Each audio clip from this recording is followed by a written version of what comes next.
All right, ladies and gentlemen, folks, Testnet version 3 pulsing is is live.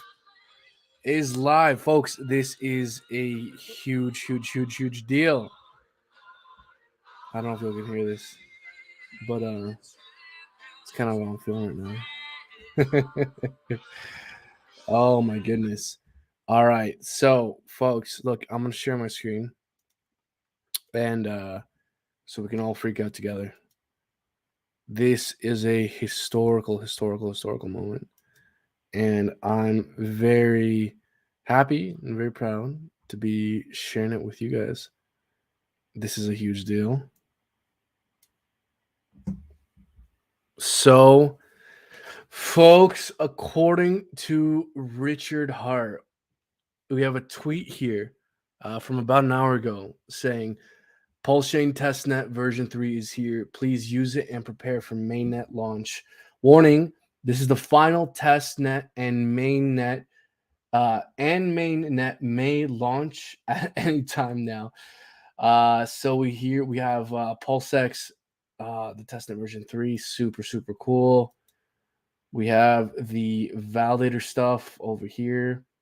Look at that, over 4,000 validators, current APR 0.3%. So, folks, the 5 of you watching currently, welcome to the stream. This is a historical moment. Look, guys, it's so funny. Like this whole crypto stuff, impulsion stuff. We're such a super niche, super nerdy, quote unquote community. And I just want to say what up to the people in chat. HH is saying hello, watch and learn. What up? Arturo J. Morales is saying it is live. It is indeed live. And folks, like, it's so funny how human psychology works right now. Not a whole lot of people are paying attention. Not a lot of people understand or I think appreciate what this signals. But in a couple years, you best believe the FOMO is going to be palpable. You'll be able to cut through it with a butter knife in the air. You'll be able to feel the FOMO. I've been through a bull market, and to be in a top quality hype coin in a bull market is something different. The amount of FOMO people get, the amount of euphoria you feel is real, and that's inevitably, in my opinion, going to happen with Pulse Chain. And we, the few on this stream, are the early ones that will benefit from being early. Because, folks, we all hear in crypto, people have made 1,000x, 10,000x, people have gotten rich, all this stuff. But how'd they do it? They did it by paying attention when goddamn nobody else was. They did it by investing in the early days, by paying attention before things were even out. Those are the people who get these kinds of life-changing returns. Paying attention, after when there's a bull market, everyone's following in, and your uncle and your barber telling you about Dogecoin is not the time to be paying attention. So, folks, I mean, 1 hour ago, we got this news. Let's check out the Block Explorer. I see Hobbs family in the chat. What up? Wow, here we go. Absolutely. XXX is saying nobody gives a fook. Arb is the king now. Whatever you say, bro. I think the chart will disagree with you in the future. But hey, who knows? And look, it's funny, folks. Like, this whole Pulse Chain thing has been quite a ride. First we were supposed to be a Binance Smart Chain fork, having 3 or 4 average second block times. Now we have 10-second block times, which I think is only like 2 seconds cheaper than Ethereum. So we're not even that much faster, but we will hopefully be quite significantly cheaper, making Hex stakes and using the Hex contract finally realistic. So let's keep looking here and see what else has been tweeted out. So RPC success requests. So a lot of people are connecting to the testnet. That's very good to see. So Richard's saying the connected pulsing testnet, open MetaMask, click the networks drop down, select custom network, enter the following information. So, folks, when the Pulse Chain goes live, a very similar thing will be done. So this is currently just for the test net, But the reason why I think it might be worthwhile for everyone to kind of do this and get prepared and get comfortable is because you want to input these settings now during the testnet.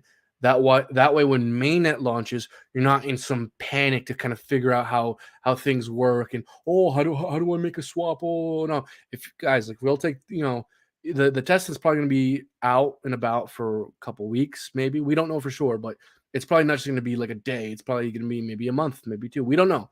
But my point is, getting familiar now will reap dividends once Pulse Chain launches. So we're not all in a fevered panic trying to figure out how to do swaps once mainnet rolls around.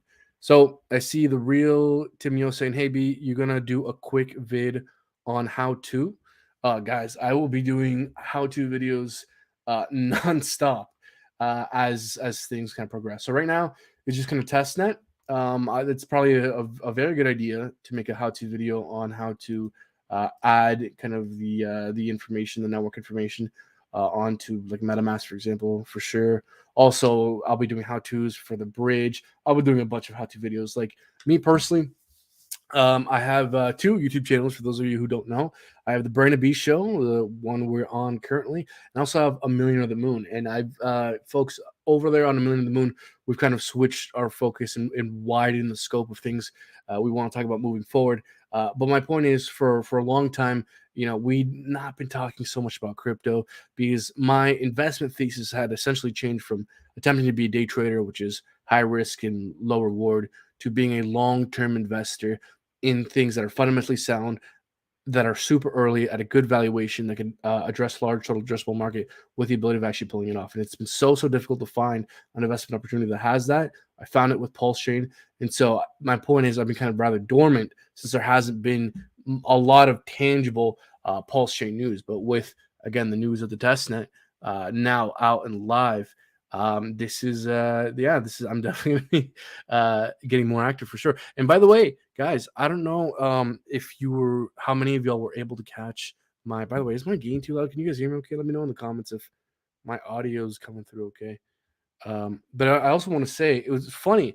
Right before this live stream, I was editing and getting ready to put out a video about me talking about how I recently, just the other day, sold my car in order to have extra dry powder for Pulse Chain. And it's like I was like almost getting done editing it, and right as like I was getting close to editing it, I saw the news that testnet was live, and so I like rushed to put it out. But yeah, folks, if you guys want to know kind of how committed I am to this ecosystem and making updates moving forward, check out that video of me talking about selling my car, my most prized possession, or at least formally, in order to be able to capitalize on this opportunity. Speaking of which, let's take a look at the price of Hex, which is currently goddamn pumping to the moon. Folks, I believe I saw a couple tweets earlier today talking about how Hex has been the best performing asset of this year from the all-time likely cycle low. We are up 650% in just a couple months. That is fucking crazy. On the daily, we just had a daily candle close, eh? So this daily candle right here we're seeing is brand spanking new. But on the daily, we pumped 23% on the news of Pulse Chain. That's some pretty crazy news. The real Damio is saying, when are you going to deploy that dry powder? I'm going to deploy that dry powder in dollar cost average my way into Pulse Chain once Pulse Chain is live. So Pulse Chain, for those uninitiated, is not live currently. We have the testnet, which is kind of like the beta version, the thing we get kind of before the final version. And once the mainnet is out, there will be either a day or about a 48-hour period in which the bridge from Ethereum over into Pulse Chain, where you could bridge assets back and forth, will not be live.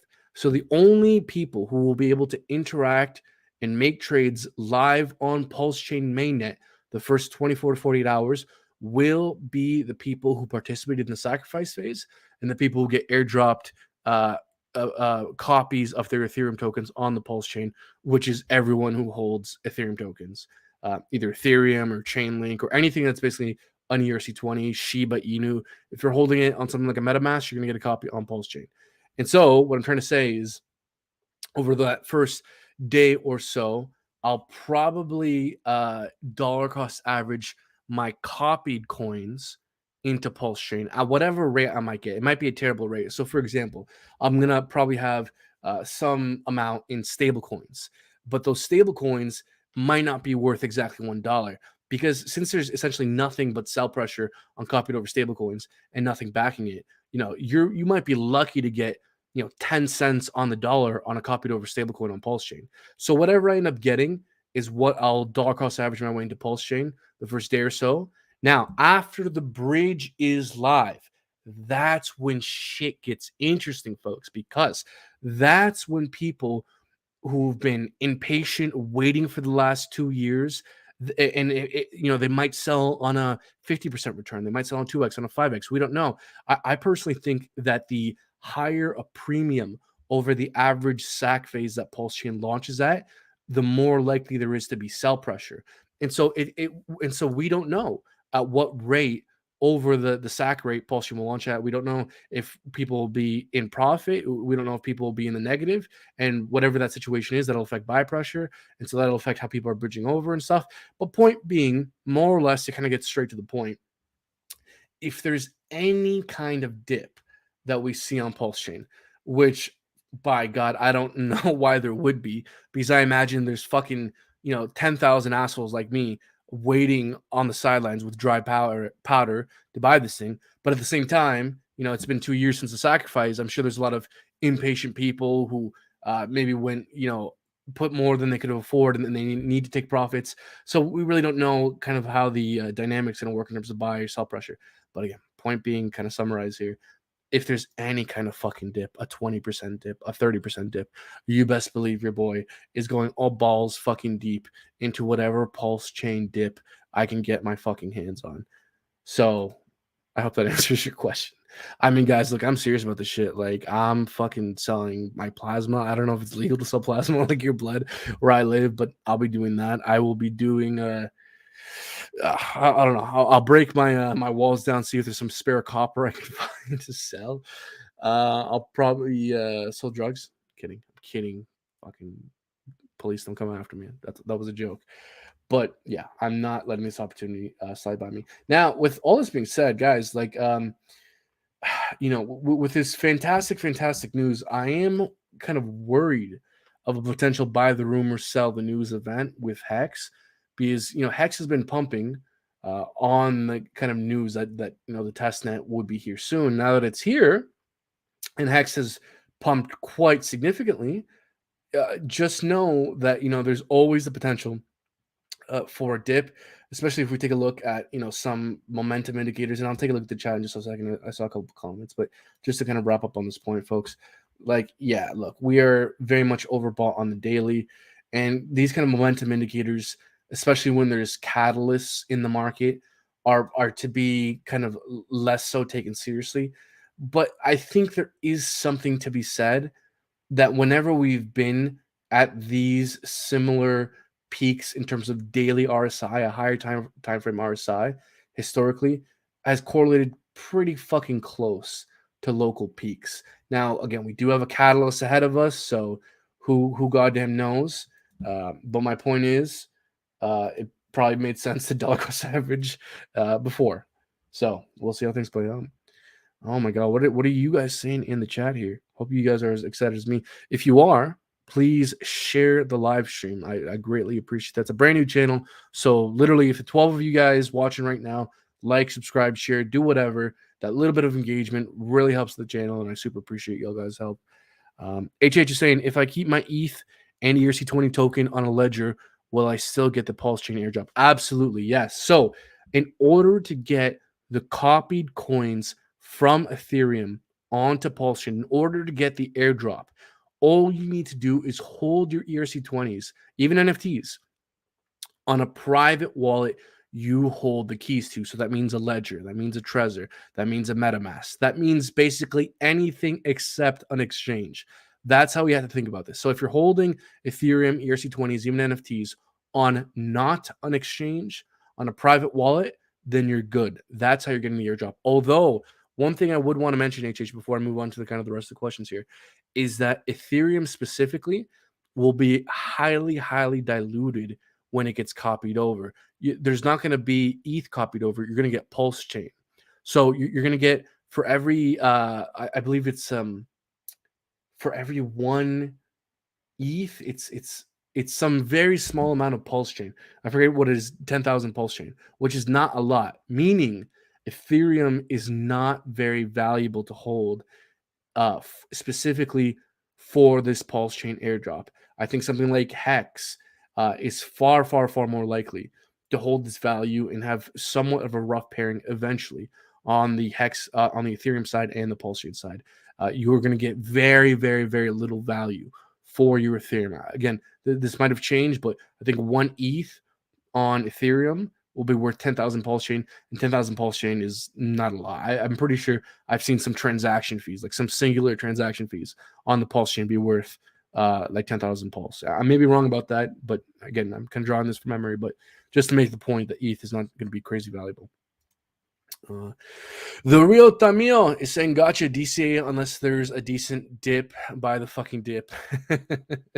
Not financial advice. It's what I'll be doing. Because guys, here's the thing. Like I took a look at Cardano. I took a look at Solana. I took a look at Polkadot, trying to see how like other like layer 1 smart contract blockchains launch and how their price performance was. And we typically saw a bit of a dip within the first kind of 2 weeks to month kind of things. A dip anywhere from like a range of like 30% to 60%. But again, guys, it's like for me to think there's going to be a 60% dip on Pulse Chain when it first launches, it's totally possible, especially if we launch at a premium over the SAC rate. Like for example, there could be some, Pulse Chain whale who sacked $1 million and over leverage and expected this thing to come out in 6 months. It has been 2 years and he's in a position to sell. And maybe that's why we get a 60% correction. That's always possible. But guys, there's another 10,000 assholes like me with who's been accumulating dry powder for the last 2 years waiting to deploy this thing on Pulse Chain. So my point is that I personally find it difficult imagining any kind of extended significant dip. For me, I see a 20-30% dip, I'm fucking deploying like half my dry powder on that. Now, again, that's kind of like my initial intuitions. I'm sure once the day's there and I have more information and we got more information on the bridging and the liquidity pairs, and once we have more info, I might change my mind on that. But those are just kind of my initial thoughts. What other questions do we have here? Philip M is saying already pulling in that INC token on V3. Oh, that's awesome. That's great stuff, dude. Yeah, so this is another interesting thing, right? So on version 3, I'll have to do this on my own time. You can stake your PulseX or through becoming a liquidity provider, earn the incentive token. So that's super cool stuff. I wonder if any of these pools are open. So guys, this is something interesting. Let's see what. Oh, okay. So currently, one Pulse Chain is worth about 3 PLSX. So that's essentially the market saying that they believe Pulse Chain will 3x outperform PulseX, which I don't think is insanely unreasonable. I thought earlier I saw an 11 to 1 ratio. Excuse me.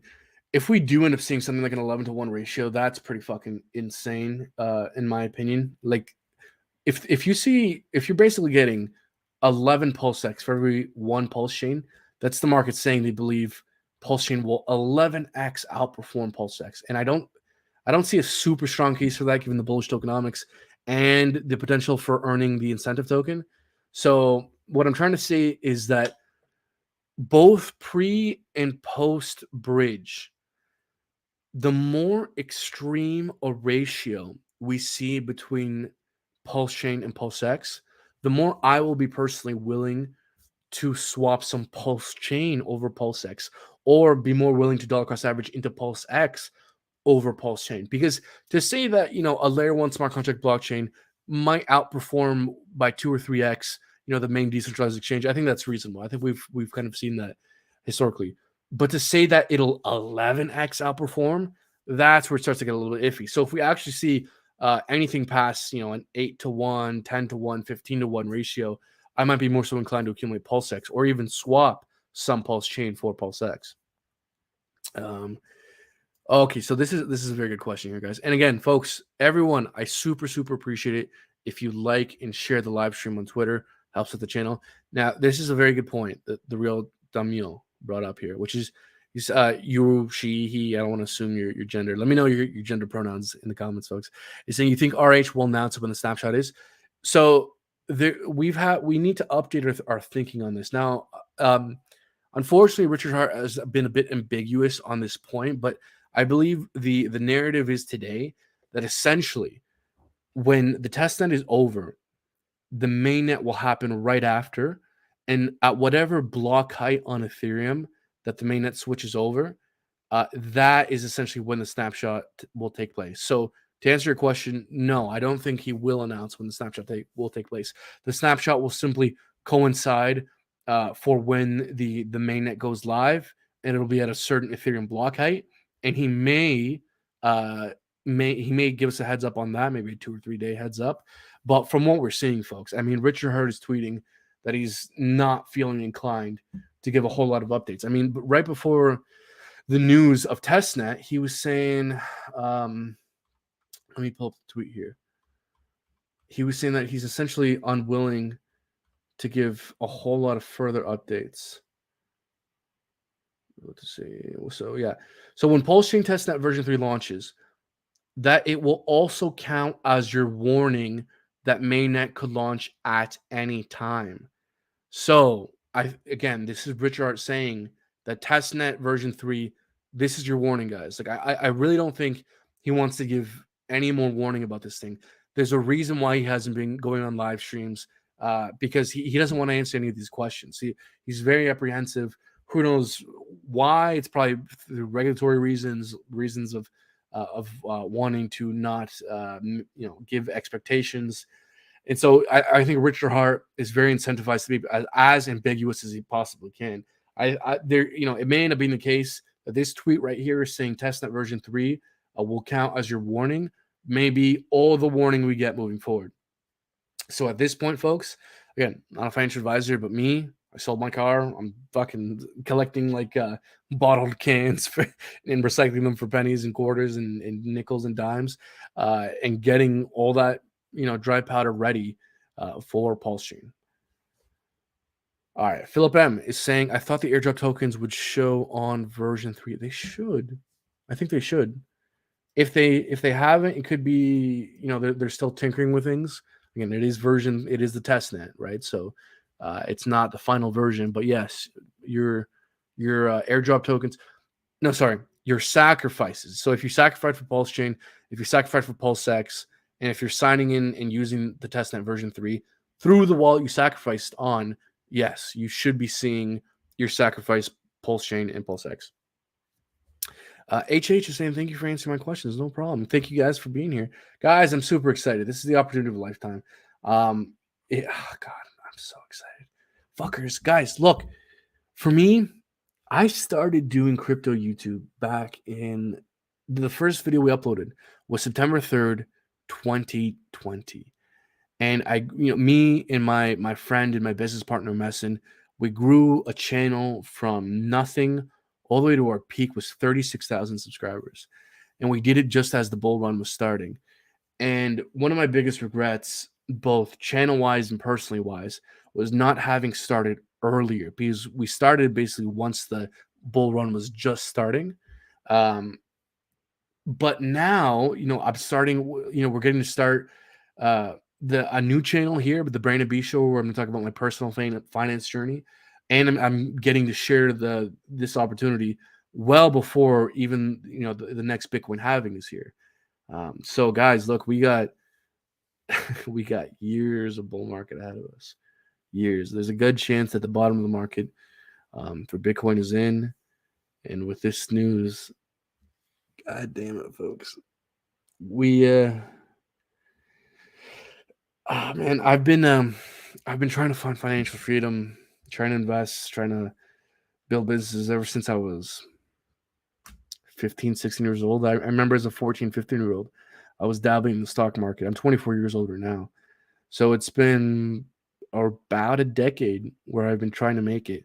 And finally, I feel confident in having found an investment opportunity after somewhat looking. I got to admit, I didn't spend my entire teenage years very seriously looking into the investment world. I kind of dabbled here and there. But my point is, after a decade of fucking trying and yearning to rid myself of the shackles of financial debt slavery, I think I found an opportunity to wrap this point up that can finally find at least me and myself, and maybe myself and hopefully many others, a taste of financial freedom. Um, yeah. HH is saying you should have more subscribers. Your delivery is excellent. Thank you, man. That's super kind of you. I appreciate that. And guys, look, like I said, this is a brand new channel. There's 14 people watching right now. Literally every single like, every single share helps. If one of you guys share this live stream on Twitter, the YouTube algorithm will pick that up. It's very significant for how the channel is. Like, because here's the thing. I'm not going to hover on this point for too long, but for smaller channels, literally like 1 or 2 shares makes a huge difference. Where like if you're watching Bitboy Crypto, 1 or 2 shares is doing nothing. But for a small channel like this, you sharing this video actually makes like a giant difference. So I appreciate all you guys being here. Philip M saying made almost 1 incentive token already in about 20 minutes of staking 10 mil PulseX, roughly 150K PulseX worth. Oh, that's awesome, man. That's super cool. That's great. I can't wait to fuck around with this shit on my own time. I wonder if there's anything interesting going on here if we look through this stuff. Okay, there's just some validator stuff here. I would love to one day be a validator. I'm not technical enough. I don't think, man. I don't know about you guys. Like, I once tried to buy a course on like programming because some asshole sold me the lie that shit's easy to learn. It is not easy to learn. So I don't know. I'm not like super techie. Like I find like building your own computer. Like I find the idea of building your own computer really like aspirational and interesting. But I think that like actually doing it would frustrate the shit out of me. So my point is, while I love the idea of one day being a validator, I don't know if I have like this the temperament to do it personally. HH is saying, are more folks wanting PLS over PulseX or vice versa? So another very interesting point, which this essentially speaks to how do we deploy our dry powder? Like, whether we sacked, whether we didn't sack, we're gonna have Pulse Chain, PulseX, and PHEX to purchase. What do we, where do we deploy our dry powder? There's a lot of very interesting nuances that we all need to consider in kind of thinking about this question. Number one, what is the liquidity pool situation going to look like? Excuse me. Meaning we don't know how Richard Hart is going to go about providing liquidity for Pulse Chain to PulseX, PulseX to Hex, yada, yada, yada. We don't know at what premium it'll launch over the SAC rate. We don't know how much sell pressure will be. We don't know how much dry pressure will be. But bottom line is, for me personally, when deliberating about the tokenomics over Pulse Chain and PulseX, PulseX arguably has, I wouldn't want to say better, but maybe more interesting tokenomics with the buy and burn.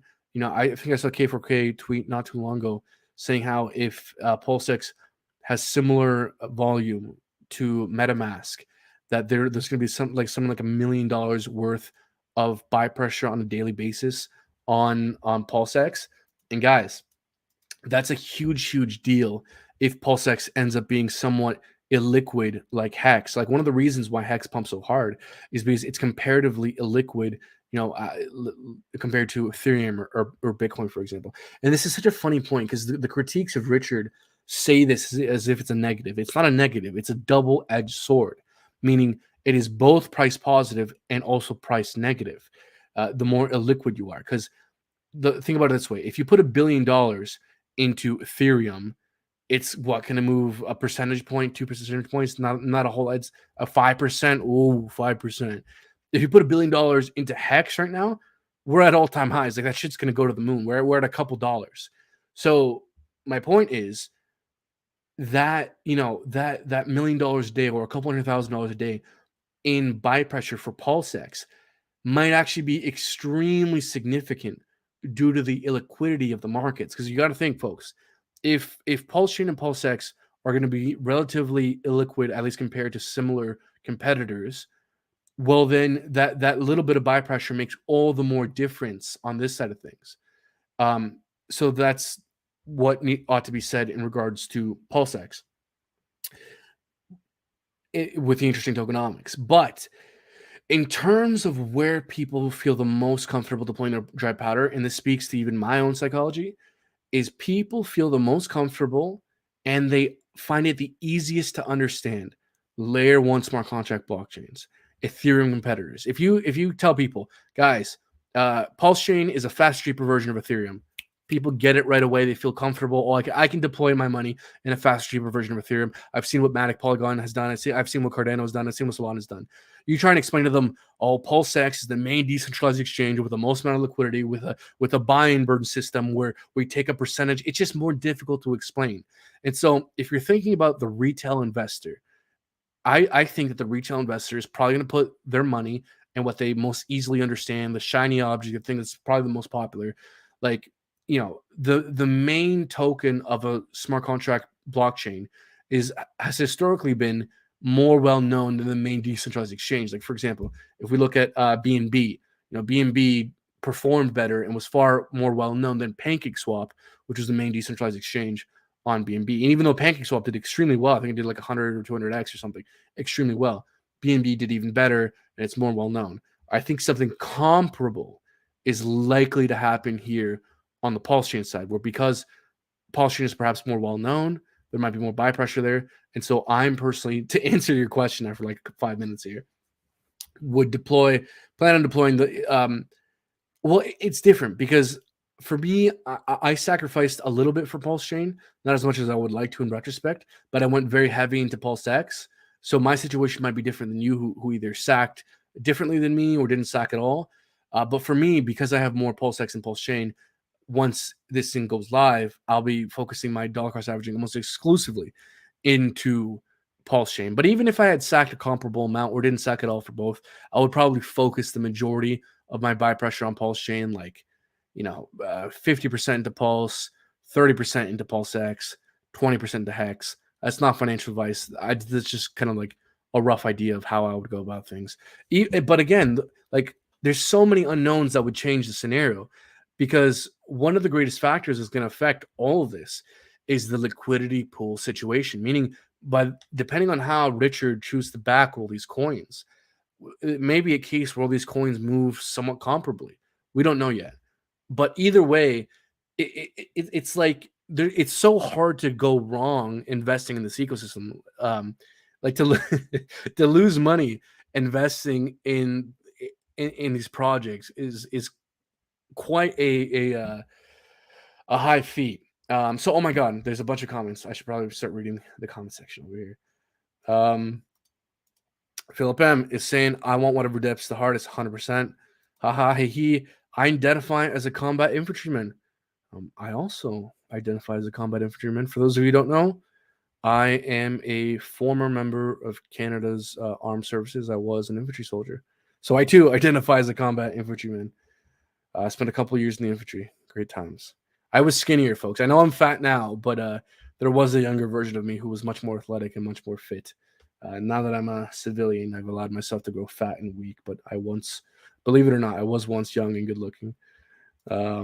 Hexodus is saying, brother, you already sold your car. I did indeed sell my car. Folks, like I mentioned earlier, I just posted a video talking about how I sold my car, a car that I probably should not have bought. It was like way out of my league.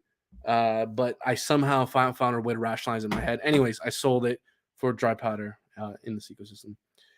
What are we saying, folks? For now, one pulse is worth 3 PLSX. Yeah, that seems to be the case.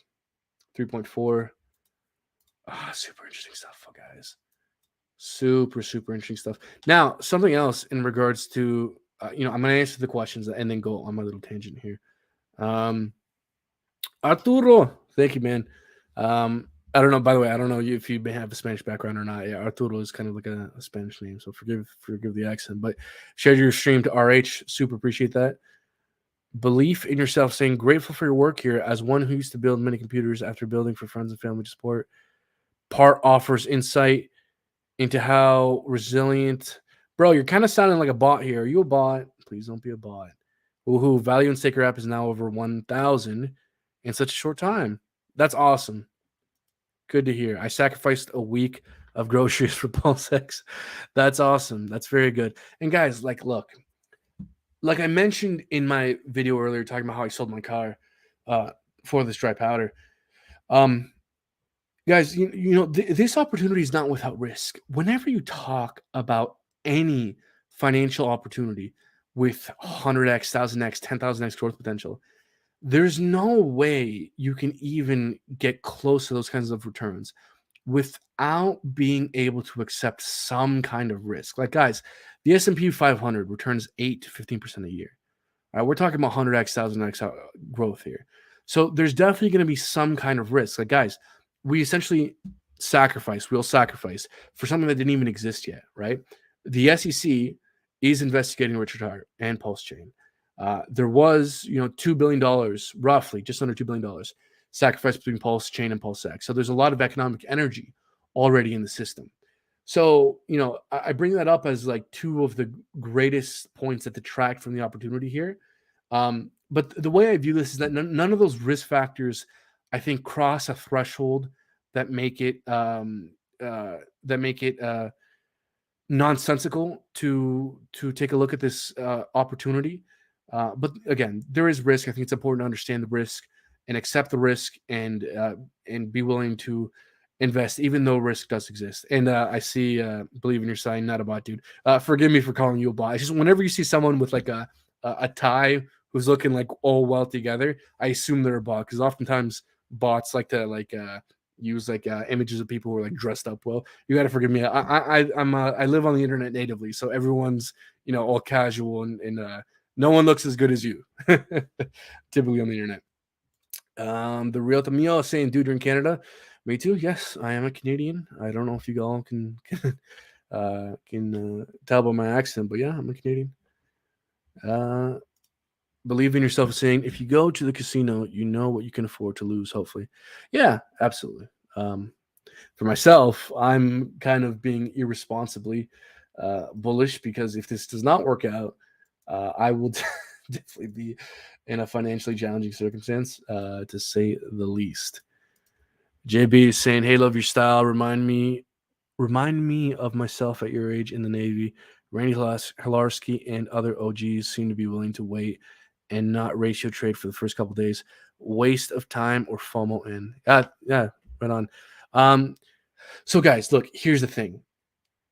If you're dollar cost averaging around the first week, first month, first quarter that these things are live, you're already a winner. So every step you take in terms of ratio trading, liquidity providing, is just an additional piece of risk that is unnecessary. So the way I view this is that unless you're willing to spend a lot of time and effort and if you feel comfortable taking on a higher degree of risk, then maybe it makes sense to use a minority position of your portfolio, 10, 20%, whatever is comfortable for you, to ratio trade, to liquidity provide, something like that.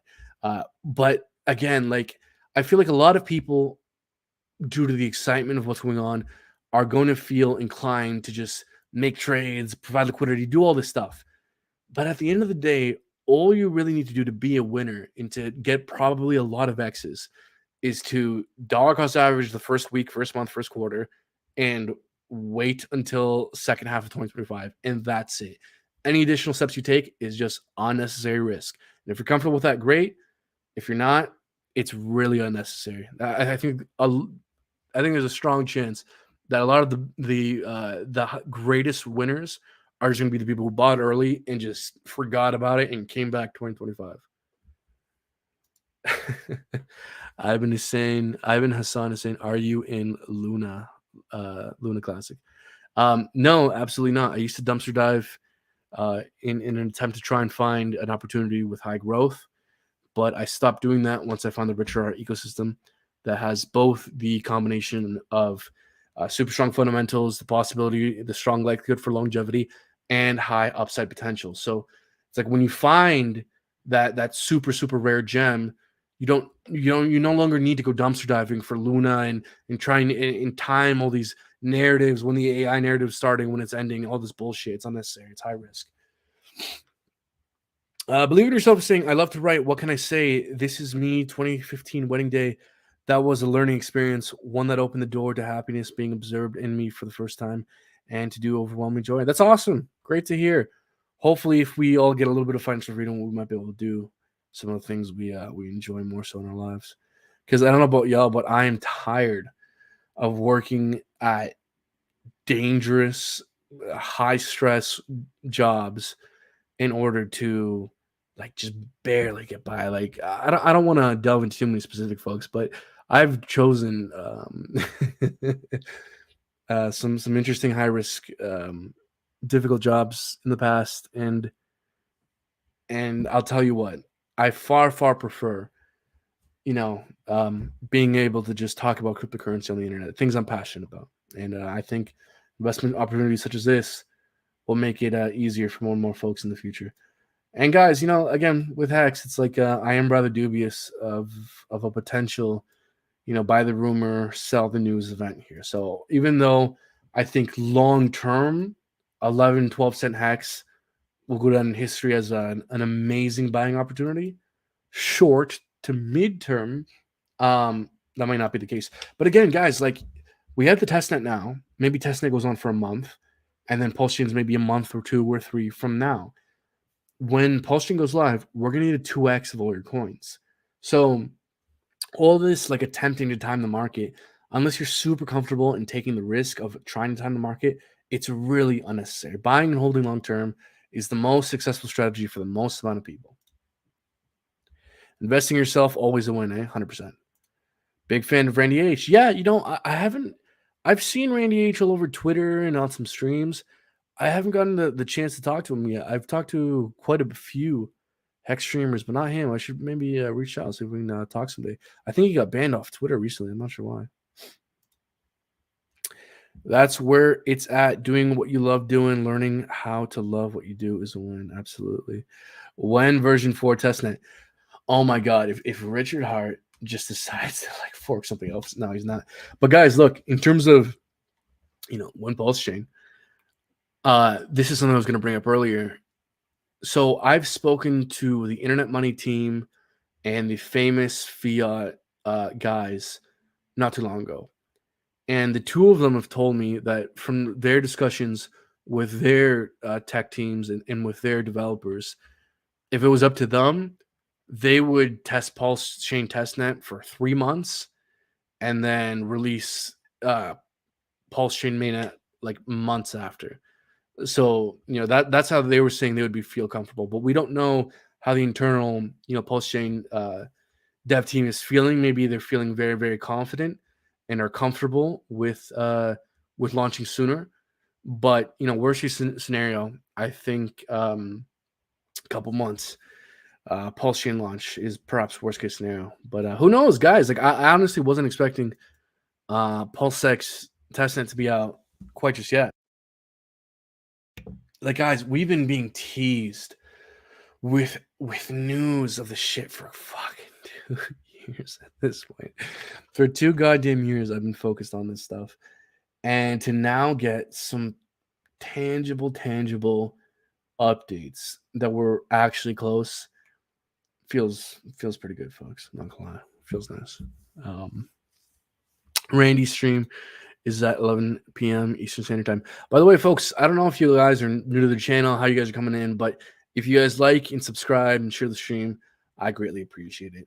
So I'm not sure how much more there is to say in terms of news here. I just kind of wanted to share this moment with you guys because, again, we're the early few. Come 2025, everyone and their mother is going to be FOMOing hard into this, or maybe not. Maybe the SEC, tries to send Richard Hart to the gulag. Maybe there's 1,000 things can go wrong. But short of any massive black swan event, it's early days, folks. And come 2025, these streams and these charts are going to look much bigger, I would say. Launch in May, if not September, October, because macro conditions as well. one thing about this is that there was one of the devs, one of the Pulse Chain devs, was speaking to who was it? I think it was KG. I think it was KG. KG of Internet Money. And the dev, one of the devs, made it a point to make it extremely clear how frustrated he was with the narrative of Richard Hart timing the market. And given that, I think the market's bottomed by quite a few months now. I'm starting to accept more and more so what Richard Hart's saying at face value, and that he's not timing the market. I at this point, I think he's between switching from a Binance Smart Chain fork to an ETH.2 fork to all the FUD, all this SEC stuff. I think Richard Hart is at the point where he probably wants to put this thing out as soon as possible. So I wouldn't say he's timing the markets, but hey, who knows? We'll see. Folks, look, if any of y'all are more interested in kind of seeing some of my content here, go back to my face. I did put out a video pretty recently here talking about how I sold my car in order to have more buy pressure or buy dry powder for Pulse Chain. So if you guys want to check that out, it was just uploaded like maybe an hour or so ago on the channel. So if you guys like and subscribe, you guys can definitely check that out. And guys, look, moving forward, I'll be commenting a lot more on this stuff. I want to talk about how I'll be doing a 100x challenge where once Pulse Chain goes live, I want a dollar cost average 10,000 real dollars for a 100x challenge into Pulse Chain. I'll be making video updates about it, live streams updates about it, talking about my entries, that kind of thing, in order to test the idea, in order to see if it's really still possible to truly get 100x in these markets. So stay tuned for that. A lot of good stuff. And yeah, guys, look, unless you have any more questions, I think I'll probably wrap it up here. We have Pulse Chain Testnet version 3 is finally out. It's Wednesday, March 22nd. This is a historical day, folks. I think in this ecosystem, there's the opportunity for financial freedom. We'll find out together if any of this is actually worthwhile or comes through. Folks, I appreciate all of y'all from the bottom of my heart for being here with me. It's going to be very interesting to see how this channel grows and how this ecosystem grows and how these coins grow in the coming weeks, months, and years. Stay tuned, like, and subscribe. Until next time, guys. Take care.